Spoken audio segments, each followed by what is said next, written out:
வணக்கம். இந்த வருடம் ஐபிஎல் போட்டியில் சில டீமுக்கு சிறப்பாக அமைஞ்சிருக்கு. ஆனால் ஒரு சில டீமுக்கு சரியாக அமையல. அதில் மிக முக்கியமான டீம் சிஎஸ்கேவை பொறுத்தவரையிலும் இந்த டோர்னமெண்ட் மும்பைக்கு எதிராக சிறப்பாக ஆரம்பித்தாலும் கூட அடுத்த 3 போட்டிகளும் தோல்வி அடைந்து ரொம்ப மோசமான நிலைமையில் இருக்காங்க. இதே நிலைமையில் 3 டீம் இருக்காங்க.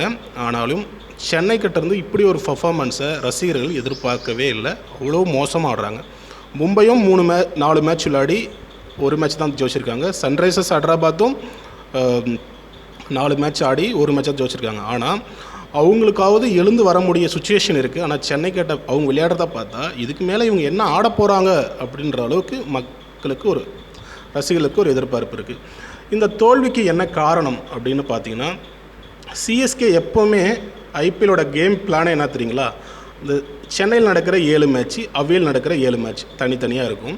அந்த சென்னையில் நடக்கிற 7 மேட்ச்சில் குறைஞ்சது 6 மேட்ச்சு அல்லது அதிகபட்சமாக 7 மேட்ச் வின் பண்ணணும்.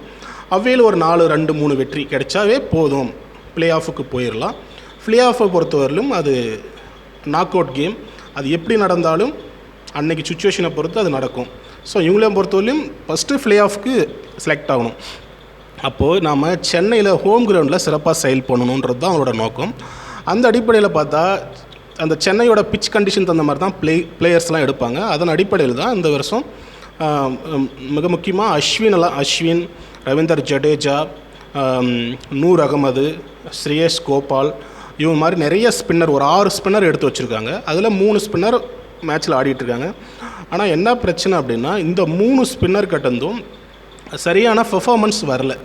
நூர் அகமது டீசெண்டாக போடுறாரு. ஆனால் அஸ்வினுக்கு கிட்டதும் ரவீந்தர் ஜடேஜா கிட்டதும் அவங்க கிட்ட சரியான பெர்ஃபார்மன்ஸ் வரல. அதுதான் மிக முக்கியமான காரணம்.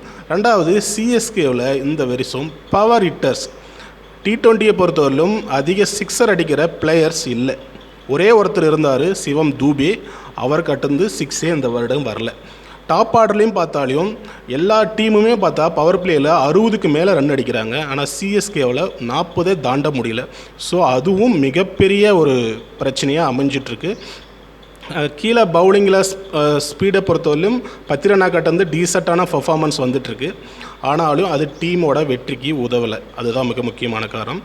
அந்த பக்கம் ருத்ராஜ் கட்டந்து டீசெண்டான பர்ஃபார்மன்ஸ் வருது, ஆனால் பத்தலை. ஸோ பேட்டிங்கை பொறுத்தவரையிலும் ரொம்ப பூராக இருக்காங்க. அதுவும் இந்த வருடம் புதிதாக எடுத்த 3 வீரர்கள் அவங்ககிட்டருந்தும் சரியாக பர்ஃபார்மன்ஸ் வரல.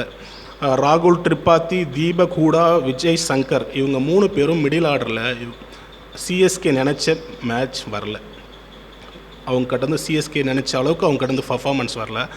அதனால் சிஎஸ்கே இந்த வருடம் தோல்விகள் தொடருமா அப்படின்ற நிலைமையில் தான் இருக்காங்க. சரி, அடுத்த மேட்ச்லேருந்து வெற்றி பெறலாம் அப்படின்னா இவங்க கிட்டேருந்து பர்ஃபார்மன்ஸே வரல.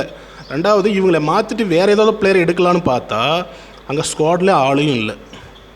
மற்ற டீமில் எல்லாம் பார்த்திங்கன்னா நிறைய யங்ஸ்டர்ஸை எடுத்து வச்சுருக்காங்க. அவங்ககிட்டருந்து நல்ல பர்ஃபார்மன்ஸ் வந்துட்டுருக்கு இந்த ஐபிஎல்லில்.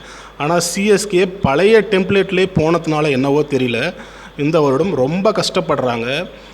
ருத்ராஜோட கேப்டன்சி கூட கேள்வி கேட்கப்படுது. அவர் இன்னும் சிறப்பாக செயல்படலாம் அப்படின்னு சொல்லப்படுது. MS தோனி கீப்பிங்காக மட்டும்தான் ஆடுறாரா அப்படின்ற ஒரு நிலைமையும் வந்திருக்கு. இந்த மாதிரி இந்த வருடம் சிஎஸ்கேவுக்கு பொறுத்தும் ரொம்ப கஷ்டகார காலமாக நடந்துகிட்ருக்கு. இதிலேருந்து சிஎஸ்கே மீளுவார்களா, இந்த தோல்வி தொடருமா அப்படின்றது நம்ம பொறுத்திருந்து தான் பார்க்கணும்.